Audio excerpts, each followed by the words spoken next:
Hello बच्चों, स्वागत है सभी का नवोदय ट्यूशन 2.0 में। आज की हमारी मैथ यानी इंग्लिश की 17वीं क्लास है और जिसमें हमारे सिंपल टेंस चल रहे हैं। अभी सिंपल टेंस में हमारा चलेगा आज यूज ऑफ देयर, यानी कि देयर का प्रयोग। तो सबसे पहले हम देखेंगे देयर के बारे में कि देयर किस प्रकार से यूज होता है और इसके क्या नियम होते हैं और देयर को किस किस प्रकार से हम देयर के जो सेंटेंस होते हैं वो किस प्रकार से हम कर सकते हैं। तो जो भी मेरे बड़े भाई बंधु इस वीडियो को देख रहे हो तो उनसे मेरा कहना है कि वो उन बच्चों को जरूर बता दें जो बच्चे ट्यूशन नहीं पढ़ पाते हैं और जो नवोदय स्कूल और सैनिक स्कूल की तैयारी करना चाहते हैं, तो वो इस चैनल पर आराम से बिल्कुल फ्री में नवोदय सैनिक स्कूल और क्लास 1 से लेकर 8 तक कर सकते हैं। तो इसी के साथ अपनी वीडियो को मैं अब शुरू करूंगा। तो सबसे पहले देखेंगे कि हम देयर के बारे में पॉइंट होंगे कुछ कि देयर का प्रयोग कैसे कैसे हमें करना होता है। तो देखो, देयर का सबसे पहला मतलब बताऊंगा कि देयर का कोई भी अर्थ नहीं होता है। यहाँ पे लिख देता हूं मैं,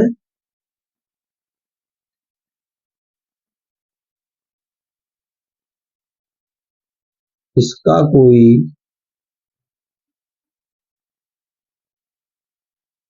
अर्थ नहीं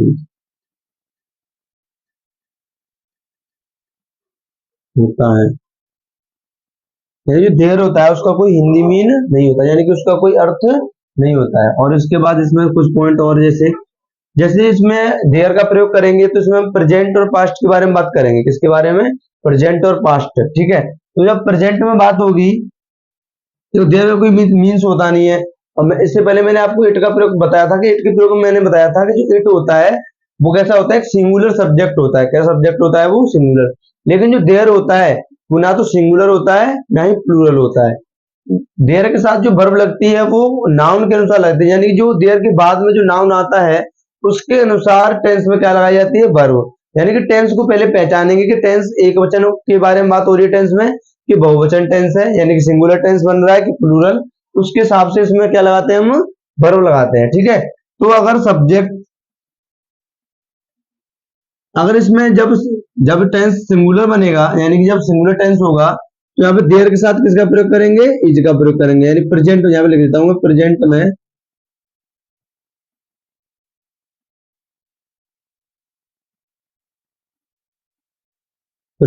मैं, प्रेजेंट में किसका प्रयोग करते हैं? जो वर्ब आएगी प्रेजेंट में,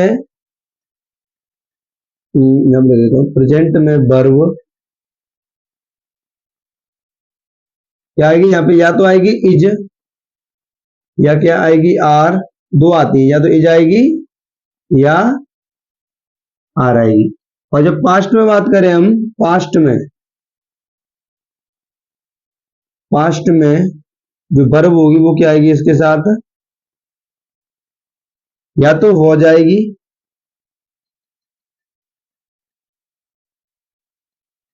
या तो क्या आएगी? वॉज, या फिर क्या आएगी? वर। या तो पास्ट में वॉज आएगा इसके साथ या क्या आएगा? वर। ठीक है, और अब टेंस से पहचानना कि अगर टेंस एक वचन होगा तो यहाँ पे आपको प्रेजेंट में इज और पास्ट में वॉज लगाना है, और टेंस बहुवचन होगा यानी कि प्लूरल होगा तो उसमें आपको क्या लगाना होगा? यहाँ पे आर लगाना होगा प्रेजेंट में और पास्ट में लगाना होगा वर। जैसे मैं आपके सामने एक एग्जांपल लिखता हूँ, आपको उसको देखना है और आप बताना फिर। जैसे मैंने लिखा,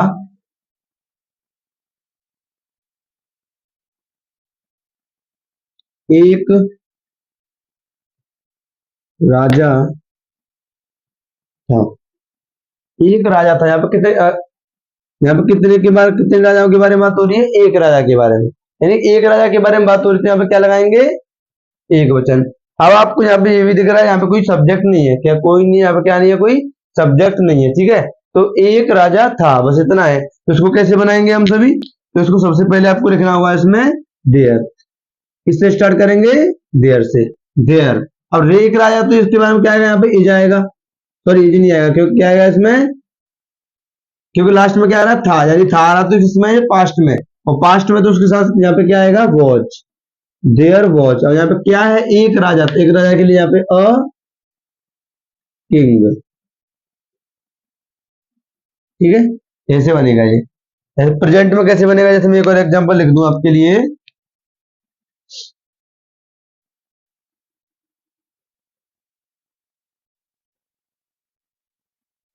जैसे मैं लिखा, आकाश में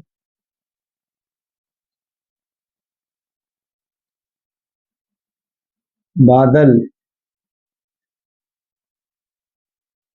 है। आकाश में बादल है। अब यहाँ पे आप देखो, इसको गौर से अच्छे से देखो, तो आप इस टेंस को पढ़ो, आकाश में बादल हैं।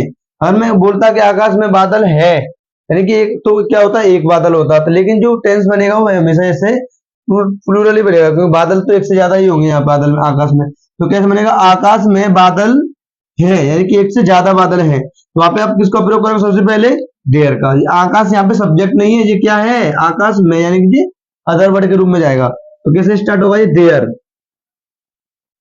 देयर के बाद में आपको दिख रहा है कि प्रेजेंट में है, और कैसा है, बहुवचन। बहुवचन है तो यहाँ पे क्या लगाएंगे आप, आर।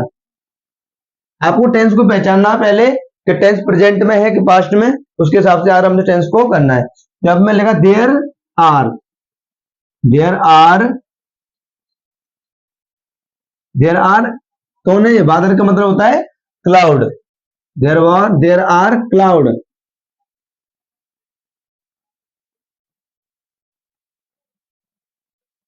देयर आर क्लाउड कहां पे, चलो देयर आर, बादल एक से ज्यादा, तो अब देयर आर क्लाउड्स कर लो। There are clouds in the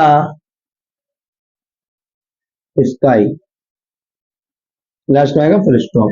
तो यहाँ पे कैसे बनाया मैंने, there are clouds in the sky, ठीक है। तो आपसे बच्चे इसको अच्छे से नोट करो।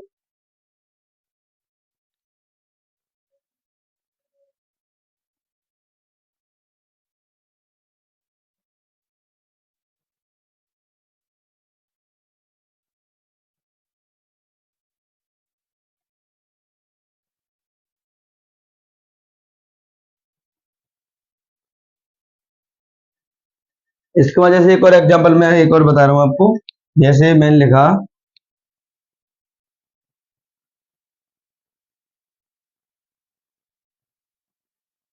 हमारे खेत में एक आम का पेड़ है। हमारे खेत में एक आम का पेड़ है। तो यहाँ पे जो हमारे खेत में लिख रहा है ना, ये क्या है, एक, ये क्या है, यानी कि ये क्या है, एक अदर वर्ड है, यानी कि जो ऑब्जेक्ट के रूप में प्रयोग होगा, ठीक है। तो यहाँ पे क्या है, एक आम का पेड़।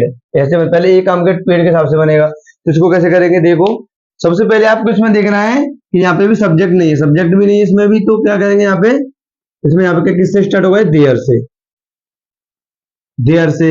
अब देयर के बाद में हमारे खेत में एक आम का पेड़ है, तो एक के बारे में बात हो रही है, तो क्या लगाएंगे, इज, क्योंकि प्रेजेंट में है इसलिए क्या लगा रहे हैं, इज। तो there is, there is a, there is a, किसका, आम का पेड़। तो उसको कैसे करेंगे, mango, M A N G O, mango tree. There is a mango tree, कहां पे, खेत में, हमारे खेत में। तो इसके लिए क्या करेंगे, इन आर, फिर खेत की क्या लगा लो, farm, F A R M, last में full stop. There is a mango tree, यानी कि आम के पेड़ की क्या बनी, मैंगो ट्री, यानी आम का पेड़। There is a mango tree in our farm, in our farm या इन अवर फील्ड भी कर सकते हैं यहाँ पे। तो ये टेंस ऐसे बनेगा, ठीक है। तो आपसे बच्चे इसको अच्छे से नोट कर लो। उसके बाद मैं आपको इसमें बताऊंगा जो नेगेटिव सेंटेंस होंगे उनको कैसे करना है, ठीक है। आपने जिस बच्चे ने अभी तक इसको नोट नहीं किया वो नोट कर लो अच्छे से जल्दी से इसको, फिर आगे देखते हैं।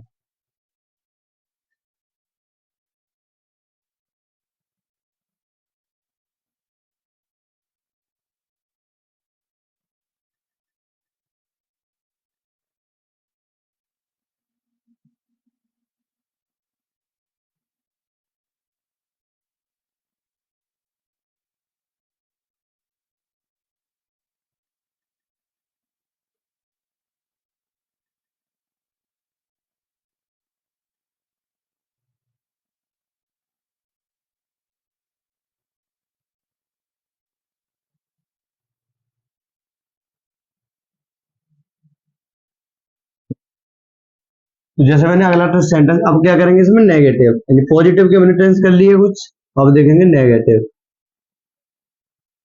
Negative sentence.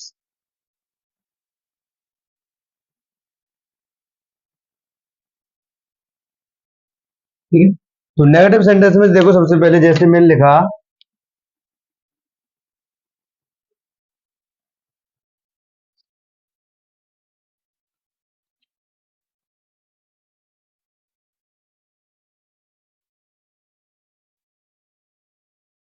जैसे मैंने लिखा इस घर में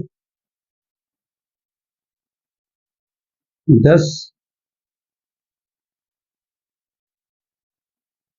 कमरे नहीं है। मैंने कहा इस घर में, इस घर में, इस घर में 10 कमरे नहीं है, तो इसको कैसे करेंगे? तो यहां सबसे पहले आपको इसमें भी सब्जेक्ट नहीं दिख रहा है, ठीक है, तो यहां से किसका प्रयोग करेंगे? यहाँ पे देयर का, देयर। इसका 10 कमरे की बात हो रही है तो यहाँ पे एक से ज्यादा कमरे हैं, तो यहाँ पे क्या आएगा? Are, there are, there are. उसके बाद में कितने कमरे? 10 कमरे। और उसमें नहीं आ रहा है तो क्या लगाएंगे? पहले not, there are not, there are not. उसके बाद में देयर आर नॉट 10 कमरे की rooms, there are not 10 rooms. अब इस घर में, इस घर के लिए क्या कर सकते हो? यहाँ पे आप इस घर में, यहाँ पे in this, in this home. तो आपसे बच्चे इसको अच्छे से नोट करो, मैं जब तक मार्कर में इंक डाल लूंगा। ये लो,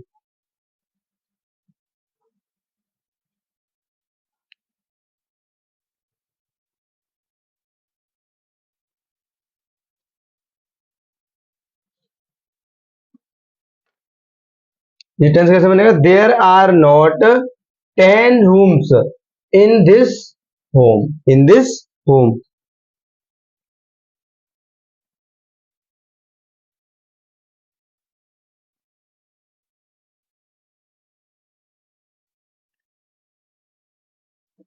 अगर आपको अच्छे से नहीं दिख रहा हो तो मैं दोबारा से थोड़ा सा लिख देता हूँ।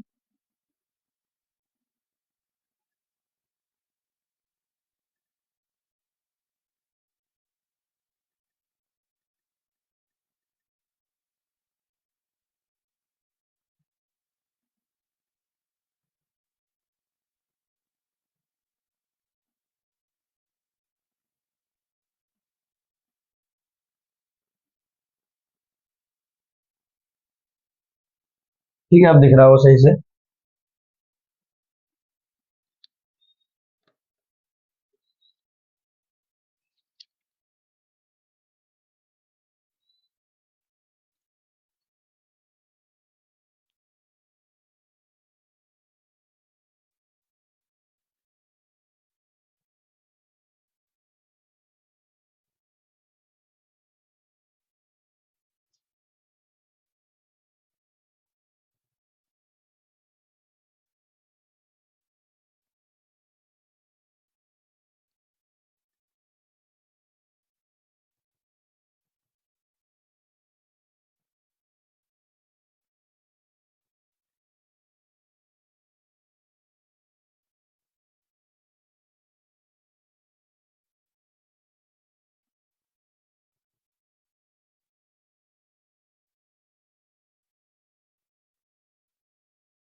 इसी से अगला एग्जाम्पल करते हैं। मैं लिखा इस मेज पर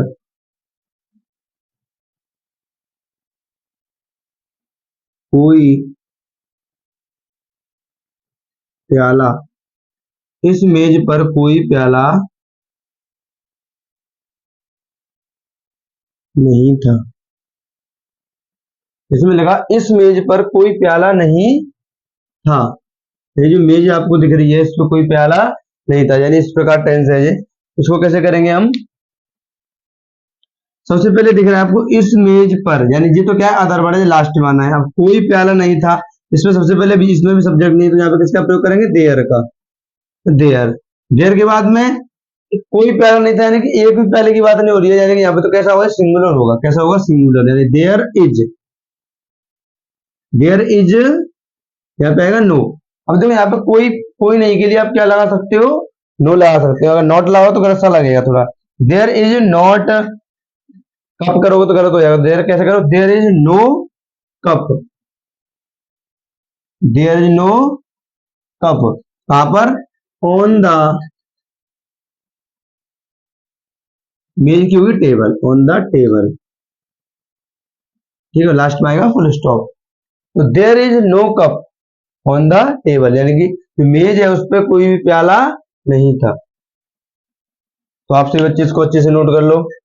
उसके बाद यहाँ पे अगली हेडिंग होगी हमारी इंट्रोगेटिव फर्स्ट और इंट्रोगेटिव सेकंड। आपको ये अलग से ये नहीं देखना है कि पास्ट के लिए क्या करना है। जब भी पास्ट की बात, सॉरी यहाँ पे गलती हो गई, यहाँ पे क्या बात हो रही है, यहाँ पे पास्ट की बात हो रही था, यहाँ पे आपको क्या लगाना पड़ेगा, सॉरी गलती हो गई, यहाँ पे लगाना होगा वॉज,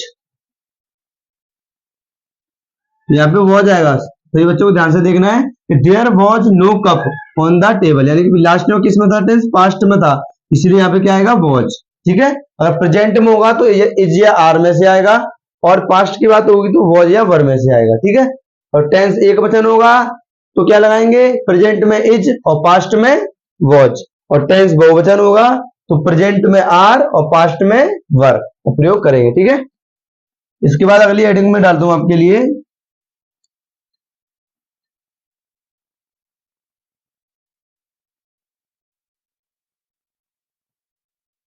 इंट्रोगेटिव फर्स्ट और इंट्रोगेटिव सेकंड। तो आप सभी बच्चों ने इसको नोट भी कर लिया होगा।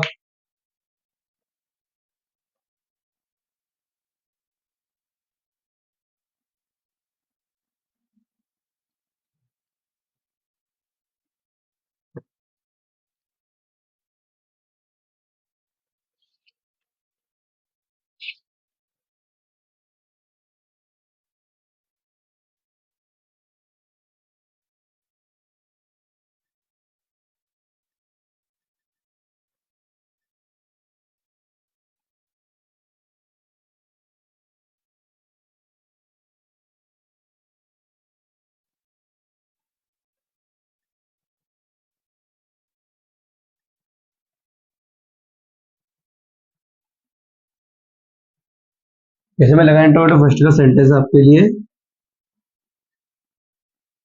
क्या हमारे घर में दो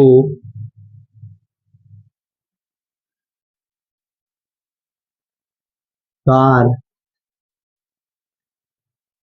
हैं। मैं लिखा क्या हमारे घर में दो कार हैं, दो कार हैं, तो इसको कैसे करेंगे, तो सबसे पहले आपको लिखना है इसमें। अब आपको दिख रहा होगा कि इंट्रोगेटिव जब वर्ड शुरुआत में आता है तो उसकी कोई मीनिंग नहीं होती, और मीनिंग नहीं होती तो स्टार्ट किससे करते हैं, यहाँ पे वर्ब से। और वर्ब को आपको पहचानना है कि यहाँ पे वर्ब क्या आएगी। सबसे पहली बात तो प्रेजेंट में है, तो प्रेजेंट में है तो साहब या तो आप इज का प्रयोग करोगे या फिर आर का प्रयोग करोगे। ठीक है, तो यहाँ पे आपको देखना है कि इज लगाए कि आर, तो यहाँ पे आपको टेंस पहचानना है कि क्या हमारे घर में दो कार हैं, क्या हमारे घर में दो कार हैं। जब एक से ज्यादा के बारे में बात हो रही है तो किसका प्रयोग करेंगे, आर का प्रयोग करेंगे, इसका प्रयोग करेंगे आर। ठीक है, तो आपने आर लगा दिया। उसके बाद में आपको लिखना है इसमें क्या, देयर। यहाँ पे सब्जेक्ट रूप में किसका प्रयोग करते हैं, देयर का, तो आर देयर, आर देयर कितनी कार, दो car, are there two cars, कहां पर, हमारे घर में, इन अवर, अवर इसको वैसे आर बोलते हैं, इन आर कहां पे, होम, इन आर होम कर सकते हो या हाउस भी कर सकते हो। ठीक है, तो are there two cars in our home, क्या हमारे घर में दो कार हैं। इसके बाद एक और टेंस लिखता हूं मैं आपके लिए, मैं लिखा क्या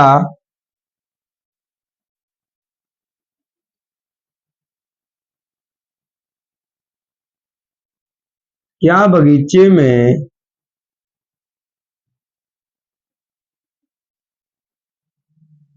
फूल नहीं थे?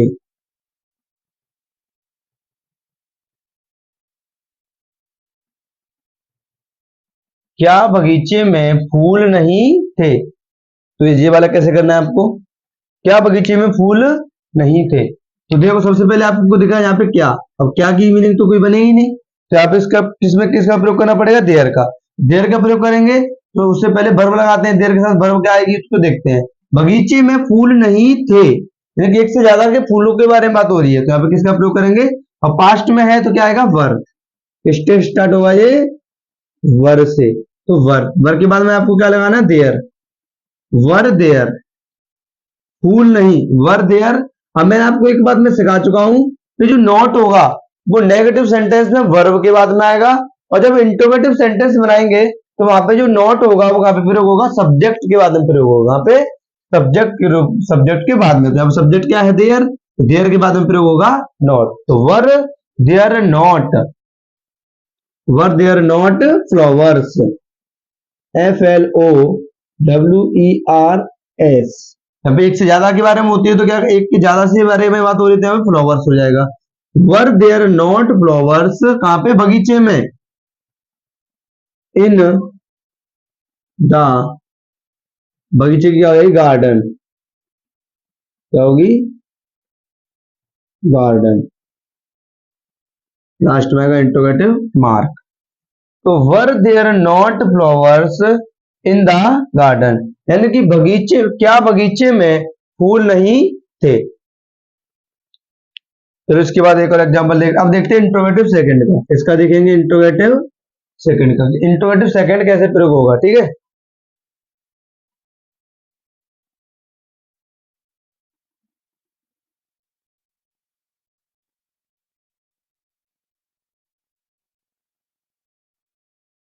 जैसे जैसे मैं लिखा हमारे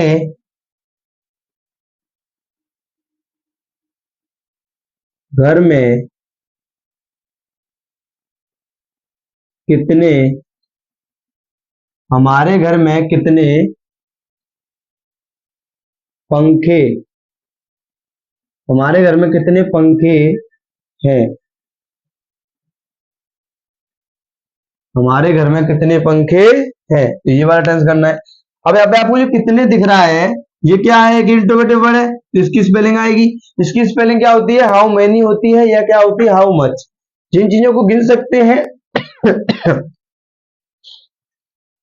उनके लिए हाउ मेनी का प्रयोग करते हैं, और जिनको हम नहीं गिन सकते उनके लिए किसका प्रयोग करते हैं? हाउ मच का प्रयोग करते हैं। तो यहाँ पे हाँ क्या आएगा? पंखे हैं, पंखों को हम गिन सकते हैं, इसलिए किसका प्रयोग करेंगे यहाँ पे? How many.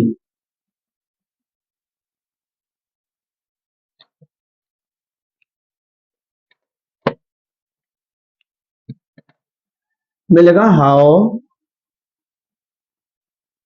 Many, how many fans. यहाँ पे जो कितने के साथ जो सब्जेक्ट आता है उसको भी लेते हैं, तो हाउ मैनी फैंस, ठीक है। हाउ मैनी फैंस, उसके बाद में किसका प्रयोग करना हुआ इसमें? अब क्या आएगी? वर्ब आएगी। क्या आएगी? वर्ब। यानी जब इंट्रोगेटिव वर्ड के बाद में क्या आता है? वर्ब आती है, फिर क्या आता है? सब्जेक्ट आता है। तो देयर, मैंने कहा लगा how many fans are, how many fans are there, are there, तो how many fans are there in our home, restaurant. तो how many fans are there in in our home, यानी कि हमारे घर में कितने पंखे हैं। तो इस प्रकार बनेगा ये। तो आप सभी बच्चे इसको नोट कर लो अच्छे से।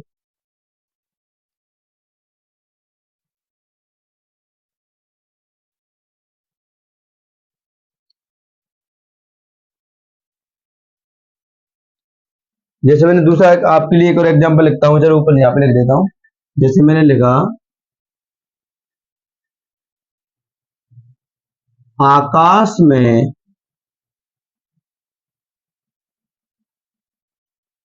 कितने तारे हैं। जैसे मैंने लिखा आकाश में कितने तारे हैं। आकाश में कितने तारे हैं, तो तारे हैं, तारों को देखो। और तारे दो तरीके से प्रयोग होते हैं वैसे। अब अगर आप तारों को गिनने के लिए जाओगे तो आप जो आकाश में तारे हैं उनको गिन नहीं सकते हो, लेकिन आपको दिखते हैं जितनों को तो आप गिन सकते हो। यानी कि वैसे नॉर्मली आप कोई बोले कि मैं तारों को गिन सकता हूं, तो वो नहीं गिन सकता कभी भी, लेकिन उसको जो दिखते हैं उनको तो वो गिन सकता है। तो यहाँ पे इसके लिए भी, तारों के लिए भी किसका प्रयोग करते हैं, हाउ मैनी का। किसका प्रयोग करते हैं, हाउ मैनी का। कैसे बनाएंगे इसको, आकाश में कितने तारे हैं, तो how many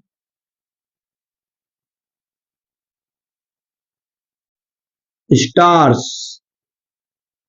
how many stars. अब क्या आएगा इसमें, वर्ब आएगी। अब है आ रहा तो यहाँ पे कितने, यहाँ पे क्या आएगा, आर। हाउ मैनी आर, तो क्या आएगा, there. How many are there, आकाश में। How many are there in the sky. समझ यहाँ पे नहीं दिख रहा होगा शायद। How many stars are there in the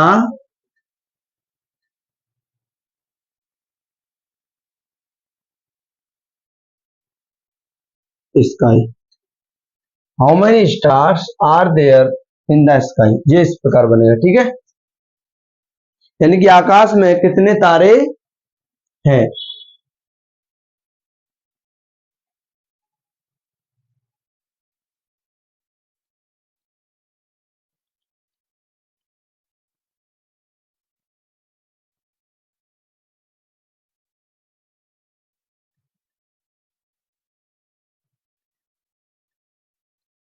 चलो एक एग्जांपल और देखते हैं। तो पहले आपको करना होगा जो एग्जांपल, फिर मैं आपको करके बताऊंगा। जैसे मैंने लिखा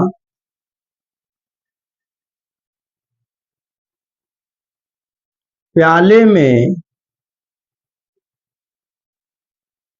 कितना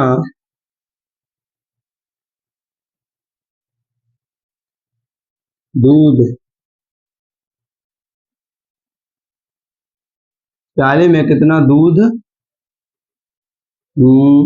था। तो प्रेजेंट की हमने कर ली, इसलिए मैंने इसको पास्ट में बना दिया है। प्याले में कितना दूध था, तो कैसे करेंगे इसको। अब यहाँ पे आपको कितना दिख रहा, तो उसके लिए क्या प्रयोग करेंगे, हाउ मच। अब आप कुछ बच्चे सुनोगे यहाँ पे हाउ मच क्यों प्रयोग किया। देखो, आप देखो, तो मैंने बोला कितना दूध, प्याले में कितना दूध। आप दूध को गिन सकते हो, आप दूध को बोल सकते हो एक दूध, दो दूध, तीन दूध, नहीं गिन सकते।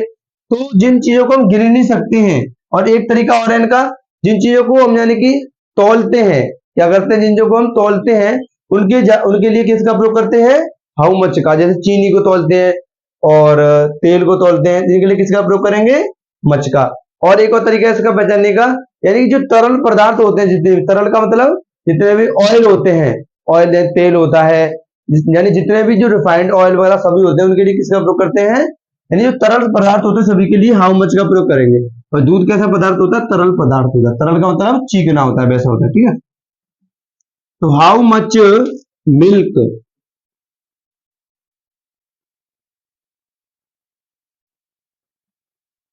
हाउ मच मिल्क, तो हाउ मच मिल्क।